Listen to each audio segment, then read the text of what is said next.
और बिस्मिल्लाहिर्रहमानिर्रहीम। Class 9th है।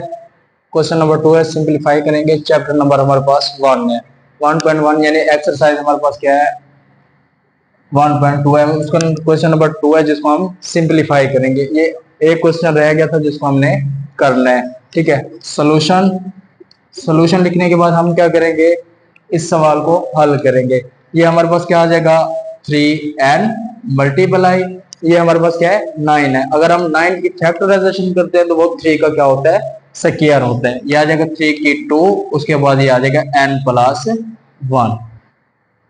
उसके बाद आपने इक्वल टू हमेशा बट्टे के साथ लगाना है। उसके बाद क्या आ जाएगा 3n माइनस 1 मल्टीप्लाई 9 है, फिर 3 की क्या होगा 9 का क्या होता है 3 का स्क्वायर, तो ये आ जाएगा 3 की 2n माइनस 1। अब हमने क्या करना है, इसको इसके साथ मल्टीप्लाई करवा देना है, इसको इसके साथ। ये अब हमारे पास क्या आ जाएगा 3n मल्टीप्लाई, उसके बाद ये आ जाएगा 3, इसको इसके साथ करेंगे तो 2n प्लस 2 एकम 2, यानी 2 को n के साथ भी मल्टीप्लाई करवा दिया है, 2 को 1 के साथ भी मल्टीप्लाई करवा दिया है। नीचे से हम यही प्रोसेस करेंगे। उसके बाद अब नीचे ये है 3n माइनस 1 वैसे का वैसे मल्टीप्लाई 3, इसको इसके साथ करवाएंगे तो क्या आ जाएगा 2n माइनस 2। अब हमारे पास क्या है, ये हमारे पास क्या है 3n है, उसके बाद ये हमारे पास क्या है 3 की 2n है, ये हमारे पास क्या है n है, और ये हमारे पास 3 की 2n माइनस 2 है। अब ये मल्टीप्लाई हो रहा है और ये भी मल्टीप्लाई हो रहा है। जब दो चीजें यानी कि दो बेस आपस में यानी कि दो वैल्यू मल्टीप्लाई हो रही हो, उनकी बेस सेम हो, तो हम पावरों को क्या करते हैं ऐड कर देते हैं। ठीक है, अब ये आ जाएगा हमारे पास 3 2n प्लस 2, उसके बाद क्या आ जाएगा प्लस n।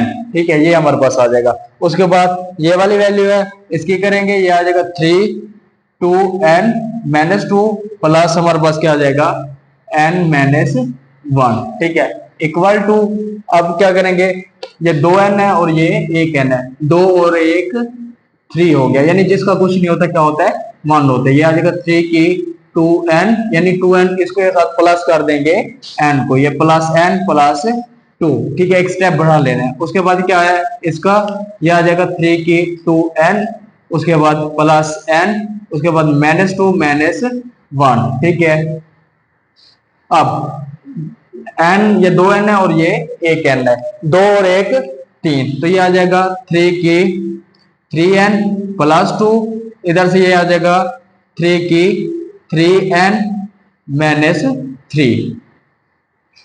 अब हम क्या करेंगे, इधर से भी 3n को कॉमन लेंगे, इधर से भी 3n को कॉमन ले लेंगे, या हम ऐसे कर लेते हैं, ऐसे ही कर लेंगे, 3n को कॉमन ले लेंगे, 3n को कॉमन ले लेंगे। ये आ जाएगा हमारे पास 3n कॉमन। ठीक है, उसके बाद या अभी इसको जो है ना हम सेपरेट कर देते हैं, इसको भी अलग कर देते हैं, इसको भी अलग, तो ये आ जाएगा 3 की 2, इसका भी ऐसे कर देते हैं, ये आ जाएगा 3 की n, और ये आ जाएगा 3 का माइनस 3। अब ठीक है, कॉमन लेने की जरूरत नहीं है, ये इससे कैंसल।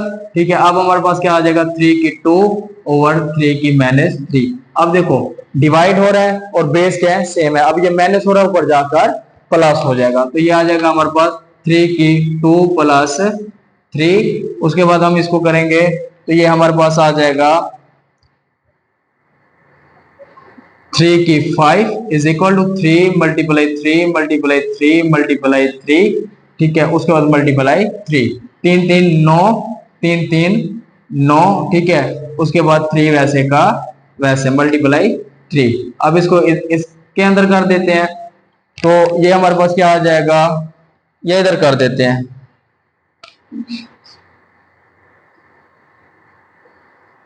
तो ये आ जाएगा हमारे पास 9 9 81 मल्टीप्लाई 3। अब इसको मल्टीप्लाई कर देंगे तो 81 ऊपर 3, नीचे 3 एकम 3 3 8 24, तो जो हमारे पास आंसर आया है वो हम इसके अंदर लिख देंगे 243, यानी कि 3 की 5 का जो आंसर आ रहा है हमारे पास 3 की 5 का आंसर वो हमारे पास 243 आंसर जो है ना ये आ रहा है।